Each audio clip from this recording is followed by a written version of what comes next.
She joined them in dancing, singing, and making millions of others laugh. However, Annette Funicello was secretly despised by some of the biggest figures in Hollywood. One well-known actor refused to talk to her off-camera and referred to her as Disney's pet. Producers heard another whispered untruth. Others forged covert coalitions against her. Annette remained mute for years. They attempted to destroy her, but she kept their identities safe. But she eventually spoke the truth before she passed away. Walt Disney was even taken aback. On October 22, 1942, Annette Funicello was born in Utica, New York. Her daughter was being raised in a close-knit, working-class neighborhood by her proud Italian-American parents, Virginia John Albano and Joseph Edward Funicello. Families were particularly important in one area of Utica. The streets were filled with the aroma of fresh bread and garlic. Nearly as many people spoke Italian as English. Despite its simplicity, life was warm and proud. Annette's personality was shaped by this strong sense of community, prior to her ever stepping onto a stage. Her parents left when she was 4 years old and relocated to the San Fernando Valley in California in the West. Their goal was to live a better life, not to become famous in Hollywood. However, the action was actually the beginning of something much more significant. Annette was extremely shy and found it difficult to express herself in public. Her mother therefore enrolled her in dance instruction, wishing she would gain some self-assurance. They were surprised by Annette's rapid ascent to the stage. Her reserved demeanor vanished in the spotlight. Neither she nor her parents anticipated the spark that the dance lessons ignited. The spark became a flame in December 1955. She sang Swan Lake at the Starlight Bowl in Burbank when she was barely 13 years old. It was merely another recital, until it wasn't. Walt Disney himself was sitting there calmly observing, although no one in the audience knew it. He had no intention of seeking ballerinas. He was searching for children with star potential, and he noticed something unique when he saw Annette glide across the stage. Attractiveness, elegance, and an inexplicable quality. She received a phone call within days that permanently altered her life. Disney wanted her on his new television program, The Mickey Mouse Club. The audition process was harsh. There were more than 200 children present, all aspiring to be one of the 24 Mouseketeers. Annette was not at the front, not even second or third for her. She was the last person chosen, 24. Disney, however, felt something for her. The others missed what he saw. She had more than just talent. She was authentic. He was aware that audiences would identify with her. She did not let him down when he gave her a chance. She was making $160 per week when she signed her 7-year contract. Some folks already earned more than that in a month. However, there was a catch to the contract. Her salary would increase quickly if she performed well. She soon earned $500 per week, include public appearances, reruns, and royalties from merchandise sales. And at the age of 20, Annette Funicello was a billionaire by the time she finished. What followed, however, truly took the Disney studio by surprise. Fan mail, thousands of letters, not just a couple here and there. She was receiving between 6,000 and 8,000 letters every month by the conclusion of the first season. Nobody anticipated it. The rest of the Musketeers were far away. Actually, at the time, Elizabeth Taylor was the only one who received more letters. And she was a well-known movie actress already. Annette was summoned to Walt Disney's office one day. He appeared perplexed. "Do you have many Italian relations?" I was asked. "No," she responded, "because you have an amazing amount of mail." "I can't believe it," he said. Her charm had transcended her origin. America had fallen in love with her, especially young guys. She even received rings and watches from several, essentially making a male-based proposal, and she returned each and every one. That innocent, kind persona wasn't a charade. She no longer only made appearances in dance sequences. She was soon in charge of entire productions. Filmed on a real farm in Verona, Wisconsin, she starred in Adventure in Dairyland in 1956. It was a mix of teaching and storytelling. Despite the fact that it was a far cry from Hollywood glamour, viewers adored her interactions with cows, farmers, and country life. She then portrayed a charming, grounded country girl in Spin and Marty. These roles weren't just TV hits, they made her a household name. Even the most joyful chapters come to an end, yet they gave rise to decades-long comics, novels, and reruns. The last episode of The Mickey Mouse Club aired in 1958. The actors hugged, bid farewell, and sobbed on the set. Annette shed the most tears. "Never cried so hard in my life," she subsequently remarked. Annette was not fired along with the majority of the Mouseketeers. She was invited back to Disney's headquarters. She was afraid about losing her job. He gave her a new contract instead, this time for cereal of her own. They weren't letting her go. They were elevating her. There was another kind of drama going on behind the scenes, one about a young romance. Annette secretly dated fellow Mouseketeer Lonnie Bird during that first year of the show. They agreed to go steady at least for a few hours after he offered her a ring at a party. Her dad wasn't very happy. He forced her to give the ring back right away. Nevertheless, the two had a unique moment together. It was Lonnie who first kissed Annette.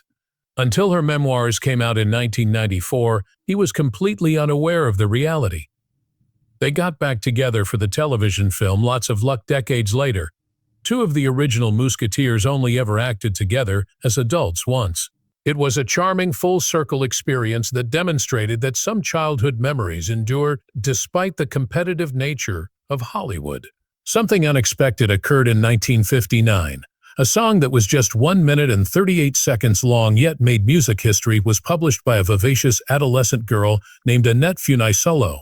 Tall Paul was the name of the song, and it wasn't only a hit. It generated a sensation across the country. It rose all the way to number 6 in Canada and number 7 on the Billboard Hot 100. As a result, Annette became the first female vocalist to have a rock and roll hit reach the top 10. Bob Roberts and the Sherman Brothers wrote the tune. A significant break resulted from that same triumph. She accepted Dick Clark's invitation to join his well-known Caravan of Stars tour. From September to November 1959, she traveled and performed with artists such as Paul Anka, Duane Eddy, and the Coasters. The tour even paused in the middle of their performance in Houston on October 21st to celebrate her birthday live, but things weren't always easy. On certain evenings, the crowd became boisterous. There were fights. Arrests were made. Annette, though, she simply continued to sing. Because of how quickly and well she rose to prominence, Walt Disney went on to hire the Sherman Brothers entirely. For Mary Poppins, they would go on to win an Oscar. By 1960, Disney made a daring move. Their latest album, Italianette, was released. The idea was obvious. Annette's package with an Italian theme. The cover featured her wearing a fun Italian outfit while snapping her fingers. The subject was also reflected in the music. Odio Mio was the album's biggest hit. It was unlike from anything she had ever done and was romantic and dramatic. The people agreed with critics who stated the music was like relaxing on velvet. More than 1 million copies were sold. The album's other songs likewise tapped into the atmosphere. Dream Boy, Please Please Signor Mia Cara, and Mia More. The Sherman Brothers wrote a number of them. It was not merely a release of music, it was a complete marketing test. This CD with an Italian theme was part of a brilliant triptych that nestled between two others. Hawaiianette came first, followed by Danceanette. Disney was gradually enhancing her reputation. Pineapple Princess released in the summer of 1960, and once more, it was successful. It remained on the Billboard charts for 9 weeks after hitting Namrudra 11. It became her third biggest single. The Sherman Brothers also wrote the song, which served as the focal point of the Hawaiianette album. There was a lot of tropical flavor to that record. Annette's clothing has a Hawaiian print. Blue Hawaii, Song of the Islands, and Hukalau Song were among the songs in the playlist. The entire album was barely 26 minutes long with only 12 tracks, but it made a significant impression. Some copies of the record even boasted that Pineapple Princess featured on the special pink label. Several languages have covered the song. A new rendition was performed by the Hawaiian group Nalio Pilamahana in 1999. A Nana Nana Nana Nas Prinzessin, a German cover, also surfaced. The song never truly went away, even making an appearance in the comedy Barb and Star Go to Vista Del Mar in 2021. Walt Disney had a very clear plan for Annette in the backroom. He hoped she would follow in Teresa Brewer's footsteps.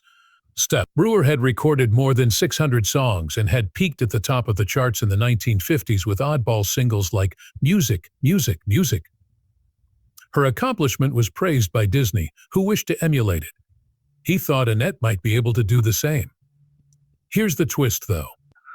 Annette gave no singer credit for her sound. She gave Teddy Kimrata credit as her producer. At a dinner, Annette Funicello, then 17 years old, met Paul Anka, then 18. They clicked right away. What began as a straightforward discussion developed into something far more complex. They became inseparable after a year. Sometimes they would converse on the phone for up to 3 hours at a time. They made almost 100 calls in all. It was more than simply a crush for two famous youngsters. Referred to her as his first love, Annette had a similar sentiment. Annette subsequently stated, "Just because we were 17 didn't mean our love wasn't real, despite the fact that the outside world perceived them as impressionable and impressionable. Hit songs were influenced by the relationship since it was so potent." In 1959, Paul wrote, "Put Your Head on My Shoulder." He also penned Puppy Love the next year. After hearing people dismiss their connection as puppy love, he composed that one. On the Billboard charts, the song rose to number 2. He even called her and sung it to her. Together, they also produced songs. Paul sat at the piano and instructed her to think about the words for one tune, Annette, and then to utter whatever came to mind. "I'll adjust the music accordingly." It was more than romanticism. It was inspiration, teamwork, and something uncommon for two young people. However, Hollywood made things difficult. Disney had a tight ship, and Annette was bound by their contract. Paul had a vivid memory of it. They had a chaperone with them whenever they met. Officially, he was not even permitted to date her. "Mr. Disney doesn't want you near her," Disney executives repeatedly warned him. Annette was treated like property by them. Paul had to move stealthily in order to get a private moment with her. In order to sneak a kiss, he once persuaded a staff member to divert Annette's mother with a card game. The limitations were oppressive, not simply bothersome. The strain eventually wore them down. Despite their divergent paths, their love was genuine. Paul, who is now 82, was blunt in an interview in 2024. "Her goal was to marry. I was unable to do it. He knew he couldn't provide her with what she wanted, and he was afraid of commitment." Annette began seeing Jack Gilardi, Paul's agent, shortly after the split. She wed him. Paul married someone else in Paris a year later. The discomfort persisted even after all of it. "She did love you," Frankie Avalon once told Paul. Paul just said, "Well, I loved her. Her career was on the verge of taking off, but her romantic life was changing." The movie Beach Party was released in theaters on July 11, 1963. It smashed records in addition to doing well. It received 226 reviews out of 48,000 on the first day of release alone. It made $290,800 in its first week of release from just 30 theaters. The movie made $1.2 million at the end of the year, yet its budget was less than $800,000. American International Pictures execs were taken aback. They estimated that the movie would make between $300 and $4 million. It helped establish a whole genre and was by far their biggest hit. Children were waiting in line to see it. The theaters were full. Additionally, Beach Party outperformed well-known acts like The Nutty Professor and the Byrds. The studio executives took home the Producers of the Year award in September. Annette had risen to the top of the box office, but fame came with criticism. Her specially designed attire disappeared right before a live nationwide performance. She was forced to wear an unfitting spare costume. The crowd saw that she appeared uneasy. It was later discovered that the clothing had been purposefully concealed by a jealous co-worker who had been demoted from a prominent position. Annette never complained to anyone. She said nothing. She expressed gratitude to the crew. Although she never gave names, everyone backstage was aware of what had transpired. Beneath the surface, the jealousy was simmering and it continued.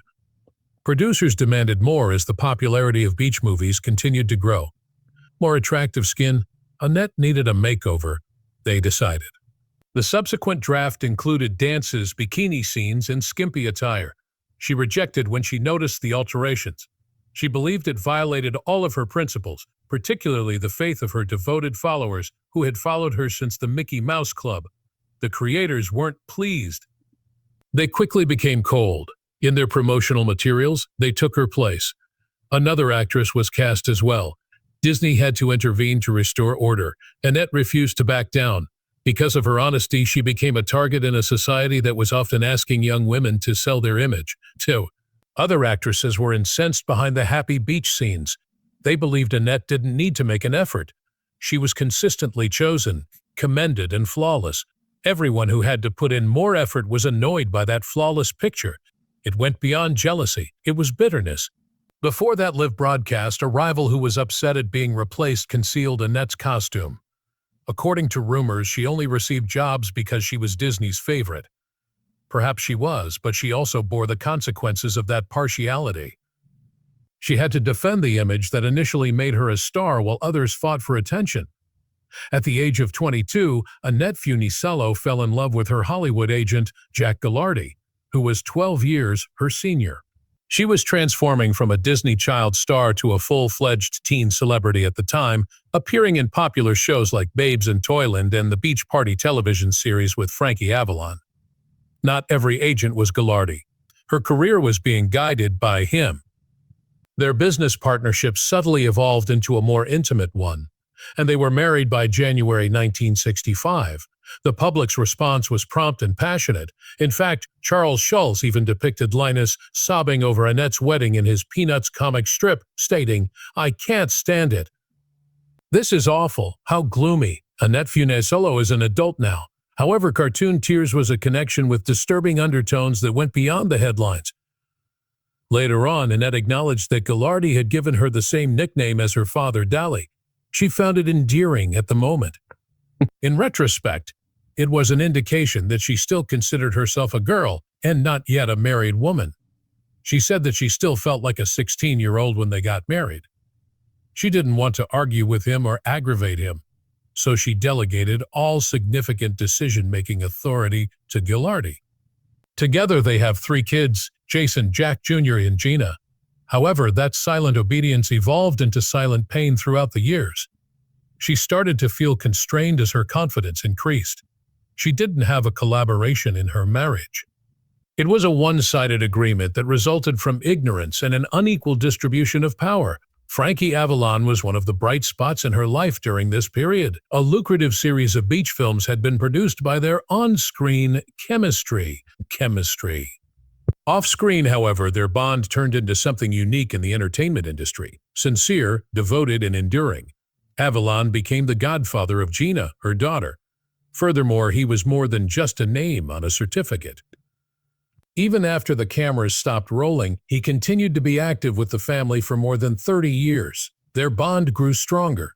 During the Back to the Beach movie shoot in 1987, when Annette first began exhibiting signs of multiple sclerosis, there was Frankie. He noticed the shift. In her last years, when she was unable to talk, he continued to communicate with her kids. Stardom tends to ruin Hollywood relationships, but this one lasted forever. Up until Annette's passing in 2013, Avalon, a father of 8, supported the Funicellos like family. After over 18 years of marriage, Annette and Ghilardi ultimately called it quits between 1981 and 1983. That submissive young wife was no longer her. Despite being difficult, the divorce was a life-changing event for her. She had matured. She was now able to express herself. They reached a private settlement instead of dragging it through the courts like many famous couples of the era. Above all, she ensured that her kids remained with their father. Some of the most significant years of her life were those 5 years spent as a single mother.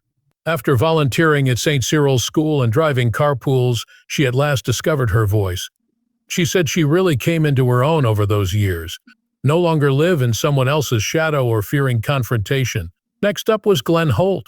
Years before, when she was just a teenager visiting her parents at the Hollywood Park racecourse, they had first met.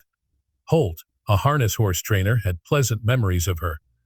She went back to the track after her divorce and got back in touch with him. This time they were both in their 40s, divorced, and prepared to start a genuine business. Their romance developed gradually. Friendship was the first step. Their marriage took place on May 3, 1986.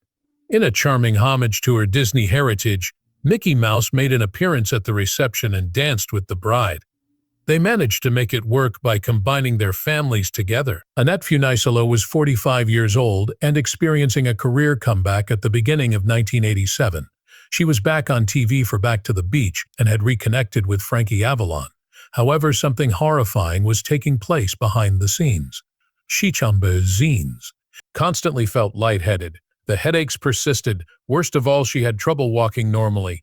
Multiple sclerosis was the diagnosis that doctors gave her, and it completely transformed her life. And she chose to keep it to herself rather than share it with anyone.